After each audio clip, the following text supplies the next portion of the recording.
Lebanon Saad Hariri, who resigned as prime minister last week, had a positive meeting with Free Patriotic Movement leader Bassil on Wednesday, and all ideas were discussed for getting the country out of economic crisis, a source close to Hariri said, according to Reuters.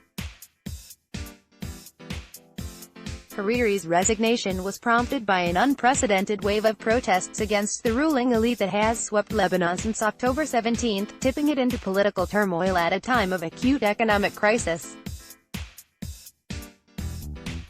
Bassil, a son-in-law of President Michel Aoun, was foreign minister in the outgoing Hariri cabinet and is a political ally of the Iran-backed Hezbollah party. All ideas were put on the table for what would be best for Lebanon to come out of the economic crisis and what would best heed the calls made by protesters in the past 3 weeks, the source said of the meeting at Hariri's Beirut residence.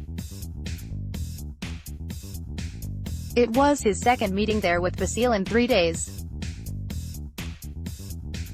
Communication would remain open with Bassil and all other political groups, over the next hours and days, round the clock, to come up with the best possible solution for the economic and financial difficulties, the source added.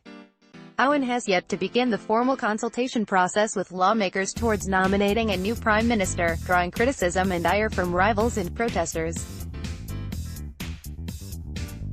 Aoun must designate the candidate with the greatest support among parliamentarians. The protesters, who have no clear leadership, have made an array of demands from replacing the government with a cabinet of technocrats to an early parliamentary election and steps to fight deeply rooted state corruption.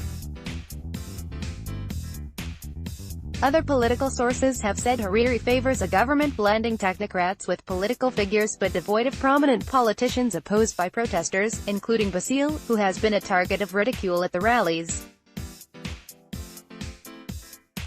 Bassil has in turn proposed the entire government, including the prime minister, be made up entirely of technocrats agreed to by politicians.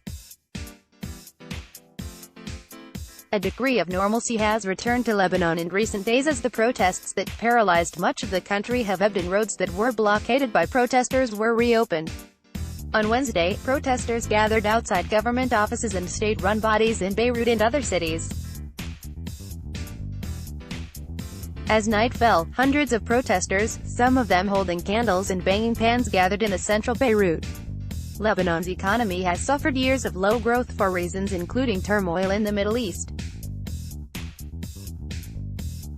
Capital inflows critical to meeting the financing needs of the heavily indebted state have also slowed down, leading recently to a scarcity of hard currency and pressure on the pegged Lebanese pound. The World Bank said on Wednesday it stood ready to back a new government, warning the country had no time to waste to tackle an emerging economic